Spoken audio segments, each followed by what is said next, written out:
Guyyaa daawwattoota keenyaa odeeffannoo yeroo kanaaf qopheeffannan isiittumaa dursaa oduu ijoo. Miseensonni waraana bilisummaa Oromoo duraanii humni sanyii nagaa isaatiin durfamuu karaa nagaa gara bilxiginnaatti ergalanii booda abdii fi waadaan kennameef dhabuun akkaan isaan mufachiisuun ifoome. Yeroo ammaa loltoonni kunneen gadadoo hamtuuf saaxilamuus ifoomsaniiru. Bal'ina isaa qabanneerra ni dhageessu. Hidhattoonni finxaaliyyii faannoo Amaaraa handara magaalaa Adaamaatti haleellaa raawwachuun ifoome. Haleellaa raawwatame jedhamee kanaan loltoonni faashistii Abiyyi hedduun miidhamaniiru. Loltoonni kunneen suur-sagalee naannicha miidiyaa hawaasummaa isaa irrattis gadhiisaniiru. Bal'ina isaa qabanneerra ni dhageessu. Qajeelcha muummee qorannoo forensikii fi harkaatiraa poolisii federaalaa Itoophiyaa irraa ragaa qulqullummaa yakkaa argachuuf lammiileen dabaree eeggachaa jiran gidiraa fi reebicha maannoo irra gahaa jira jechuun himataniiru. Siigvaa Itoophiyaan har'aa gara wiirtuu tajaajila sanaatti imaluun haala jiru yoo madaalu tajaajiltoota irratti gidiraa guddaan gahaa jiraachuu mirkaneesse. Bal'ina isaa qabanneerra ni balballoomsina. Bilxiginnaan kanneen irratti miidhaman dhoksaa fi dararaa bakkeetti ammoo injifannoo gonfanne jechuun cidheessuu itti fufe. Gabaasni raayyaan ittisaa impaayiritti baasee akka ifoomsutti bilxiginnaa irraa hundeeffama kutaa waraanaa Abdiisaa Aagaa ayyaana isaa waggaa arfaffaa kabajaa oole. Dhimma kanarratti gabaasa bal'aa qopheeffanneerra isin biraan geenya. Siidaan yaadannoo Koloneel Alamuu Qixxeessaa bakka dhalootaa isaanii godina Shawaa Lixaa aanaa Jalduu magaalaa Goojjootti dhaabbatee guyyaa har'aa haala ho'aa ta'een eebbifame. Kanas ni dhageessu. Ministeerri dhimma alaa Iraan Abbaas Araagaayichi hulaa galaanaa Hormuz yaabaltoonni doonii humnoota galaanaa Iraan wajjin yoo qindaa'an geejjiba daldalaaf banaa ta'e itti fufa jechuun dubbatan. Araagaayichiin kana kan dubbatan torban kana walgahii ministeerota dhimma alaa biyyoota BRICS Niw Deelii keessatti geggeeffame irrattidha. Kanas ni balballoomsina. Odeeffannoo wayitaawaa impaayiritti Oromiyaa keessaa argachuuf toora YouTube chaanalii kana sabiskiraayib, laayik, sheer taasisaa jechaan gara bal'ina oduun qabanneetti isin ceesisa. Miseensonni waraana bilisummaa Oromoo duraanii humni sanyii nagaa isaatiin durfamuu karaa nagaa gara bilxiginnaatti ergalanii booda abdii fi waadaa kennameef dhabuun akkaan isaan mufachiiseera.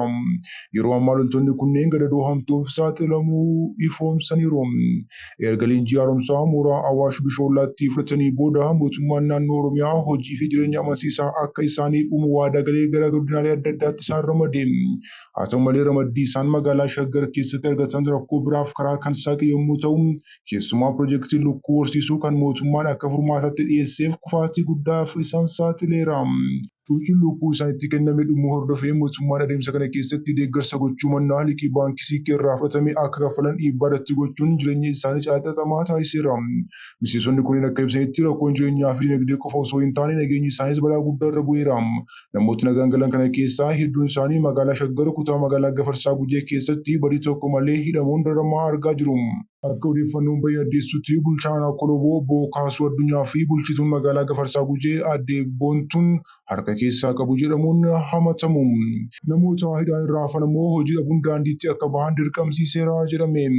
Haalli kun miseensonni kunneen akka dhuunfaattis ta'e akka gareetti mootummaa irratti abdii akka kutan taasisee jira.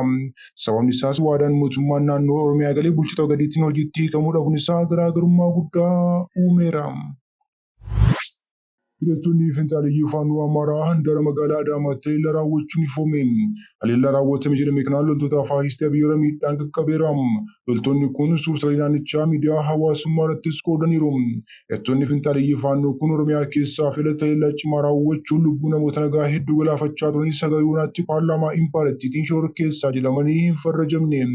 Akka miidiyaalee warra kaabaa gabaasa jiranitti yoo ta'e ammoo garichi kaleessaa handara magaalaa Adaamaatti haleellaa raawwachuun loltoota bilxiginnaa irratti miidhaa guddaa qaqqabsiiseera. Haleellaa kana kan raawwatan gareen finxaaliyyii kun karaa kamiin dhufanii bakkicha akka qubatan ifa ta'uu baatu suur-sagaleen bahee garuu naannoo Adaamaa akka qubatanii jiran ifoomsa.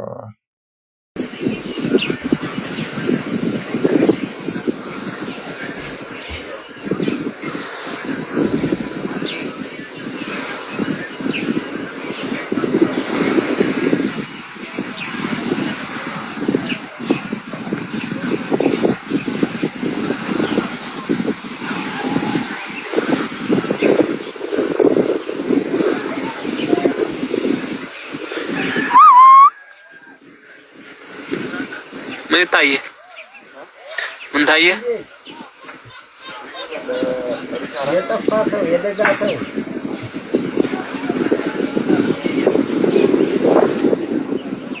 አይሰራም። አዎ ሁሉ የለም አንጠጋውም ወደ በኋላ እና ሄደሻል ከፍትልህም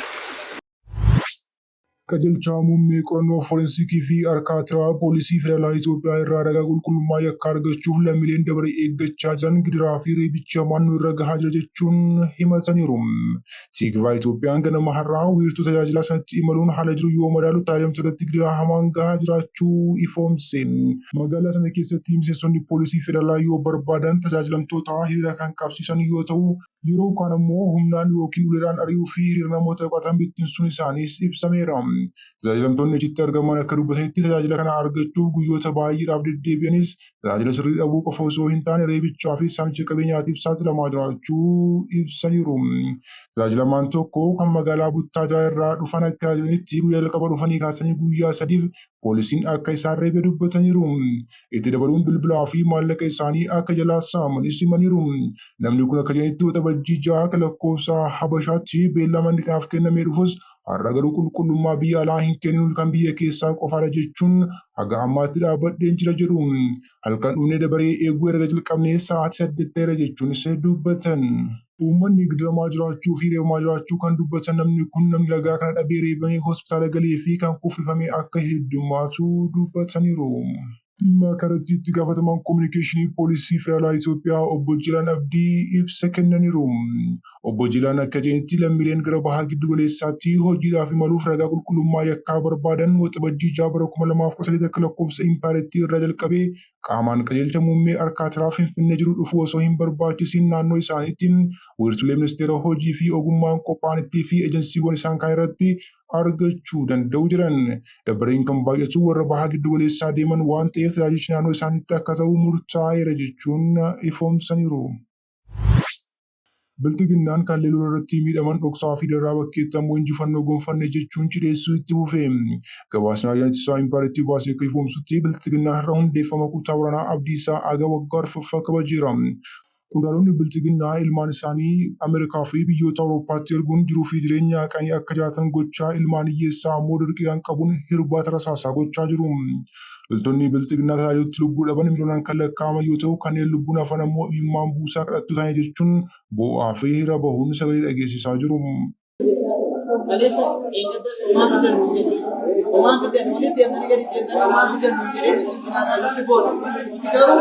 Ija keenya wambaree mataa yaala kantiibaa magaalaa Bishootu. Kaabinee kamii gochuudha dhiiga miseensi waraanaa raayyaa ittisa biyyaa kaffalee muummicha ministeeraa yoo ta'e jechuudha. Qaama ministeeriin dhaqee ilmaan hiyyeessaa dhiiga ishee kaffaltee hunduu wambaree irra taa'e. Har'a ilmi namaa ajjeefamee lafaa xiqqaan allaattiin kan nyaatan wambaree irra taa'e. Hunduu har'a immoo nuyi maal fiddan nuun jedhe har'a kantiibaa magaalaa Bishootu jechuudha. Har'a nuyi maal fiddan nuun jedhe. Garuu dhiiga ija miina tokko jedhee harka kootti jedheenyaan taa'ee biiru waajjira keessa. መንግስት ለኛ ያለን ነገር ለምን አይሰጥንም? ለምን እንለምናለን? ለምንስ ለማኝ እንሆናለን? እኛ እኔ እኮ እግሬን ተቆረጥኩት ወይ ደግሞ የአባቴን ሻያርስ ወይ ደግሞ የአባቴን ከፍት የጠበቅኩልን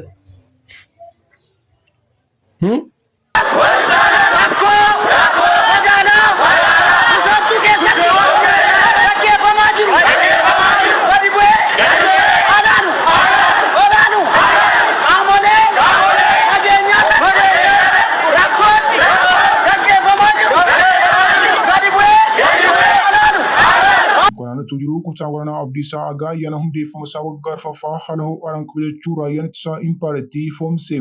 Sagantaa kanarratti keessumaa kabajaa ta'uun kan argaman ajajaan koorsii Raas Dashan Birgaadeer Jeneraal Damisaw Aantanee gareen waraanaa kun erga hundeeffamee kaasee naannolee bobba'eetti injifannoo culluqoo galmeessisaa kan dhufe ta'uu ibsaniiru.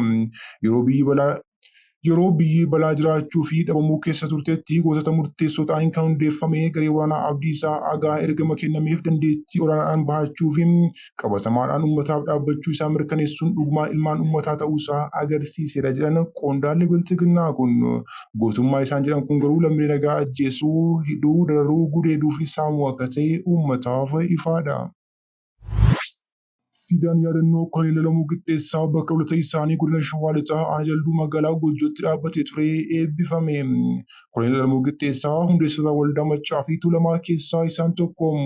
Koloneel Alamuu Qixxeessaa Oromoon yoo gurmaa'ee fi tokkummaa qabaatee biratee qofa bilisummaa gonfata jechuun yeroo hundaa akka dubbatantu himama.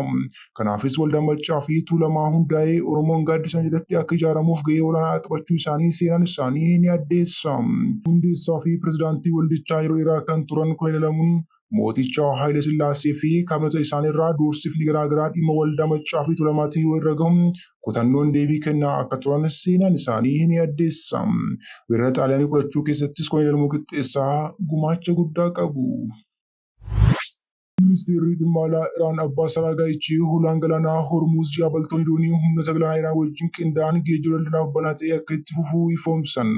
Araghaachiin kana kan dubbatan torban kana walgahii ministeerota dhimma alaa biyyoota BRICS Niw Deelii keessatti gaggeeffamaa jirutti argamuuni.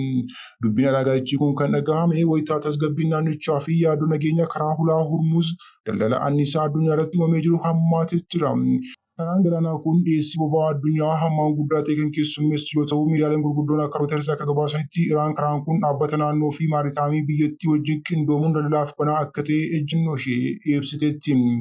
Akka ejensiin oduu Anaadoolutti himutti yoo ta'e ammoo yaadni kun ejjennoo Teheraan kan karaan dura eebila 2026 waraana Libaanos keessaa erga dhaabbatee booda ibsite jechuun hamma dooniiwwan bishaanii kallattii qindoominaa hordofanitti karaan kun guutummaatti banaa ta'a jechuu kan ta'uu mirkaneesse. Hulaan galaanaa Hormuuz kan Iraanii fi Omaan gidduutti argamu addunyaa irratti iddoowwan daldalaa galaanaa murteessoo jedhaman keessaa tokko. Karaa kanaan sochiin geejjibaa yoo gufate gatii boba'aa addunyaa fi dhiyeessii anniisaa keessattuu biyyoota akka Indiyaa fi Chaayinaatti dhiibbaa guddaa uuma. Odeeffannoo yeroo kanaaf qabnu asumarratti goolabna oduu daangaa nuti nagaa ta'a aga dhagaa.